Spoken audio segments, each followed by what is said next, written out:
नमस्कार. सातारा आवाजच्या बातमीपत्रात मी गुरुनाथ तुमचं मनापासून स्वागत करतो. जिल्हा परिषद पंचायत समितीच्या निवडणुकांचा बिगुल वाजला. या अनुषंगानं सातारा जिल्ह्यामध्ये महायुतीत खिंडार पडणार का अशा चर्चांना आता राजकीय वर्तुळात उधाण आलेलं आहे. मी आजच भाकीत करून जातो.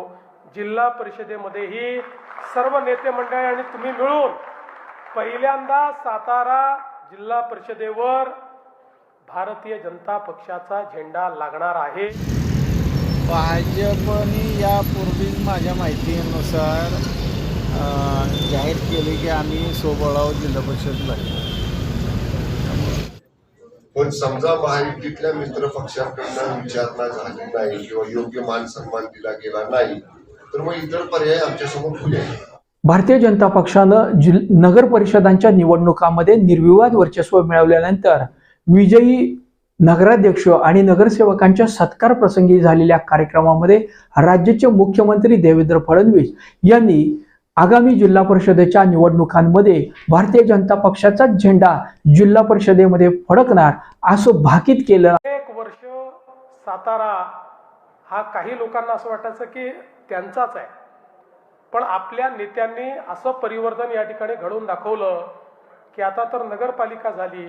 मी आजच भाकीत करून जातो.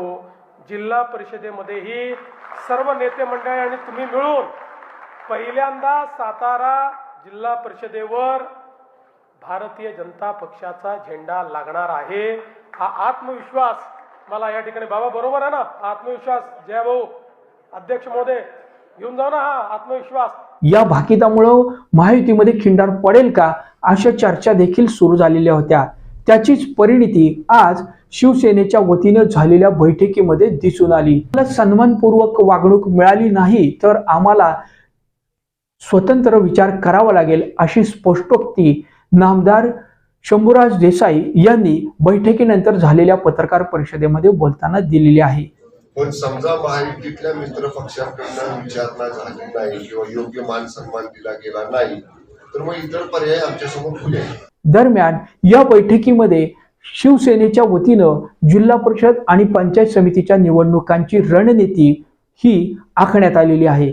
एकूणच या झालेल्या बैठकीनंतर शंभूराज देसाई यांच्या सातारा येथील दौलत या निवासस्थानी राज्याचे मदत व पुनर्वसन मंत्री मकरंद पाटील, खासदार नितीन काका पाटील आणि श्रीमंत रामराजे नाईक निंबाळकर तसेच अन्य पदाधिकाऱ्यांची चर्चा झाली. जिल्हा परिषदेची बैठक झाली का?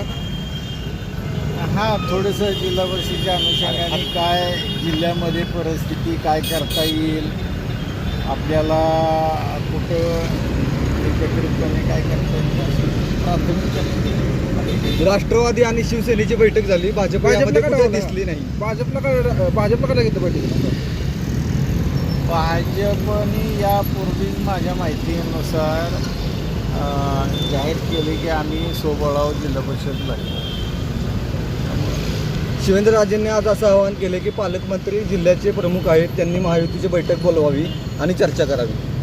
ठीक आहे ना, मग पालकमंत्र्यांनी बोलवावी. आमच्या हरकत जिल्हा परिषदेत एकत्र राहणार का दोघं जण? आता चर्चा तर चालू आहे, बघूया चर्चेतनं काय. तुतारीला बरोबर घेणार आहे का? तुतारीला हे बघा, आता आम्ही दोघं तर बरोबर बसलो, चर्चा केली, आताशी सुरुवात आहे. इलेक्शन काल परवा जाहीर झाले आहे, बघूया ना पुढं काय काय. शंभूराज देसाईंनी आम्हाला नवीन घरात चहा पाठी केलं. तुमची राजकीय भूमिका काय?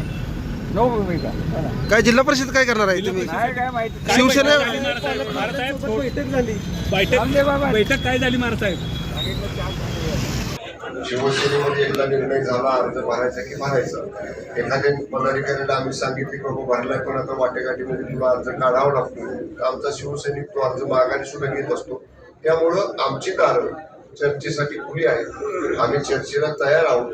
मी जे म्हणतोय, जिथं आमचा मान सन्मान राखला जाईल, योग्य मान सन्मान राखला जाईल तर जरूर आम्ही युती करू. नाही राखला गेला तर आम्ही आमच्या पद्धतीने स्वतंत्र युतीमध्ये मान सन्मान राखताना तिन्ही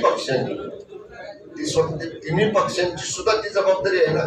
केवळ एकट्या शिवसेनेची नाही, शिवसेनेची इतर शिवसेनेची बरोबर ते इतर दोन मोठे मित्र पक्ष आहेत त्यांची पण ती जबाबदारी प्रत्येकाने ते पाळलं पाहिजे. आगामी काळामध्ये महायुती जिल्ह्यामध्ये अभेद्य राहणार का स्वतंत्रपणानं लढणार यांच्या भूमिकेकडे देखील या निमित्तानं लक्ष लागून राहिलं आहे.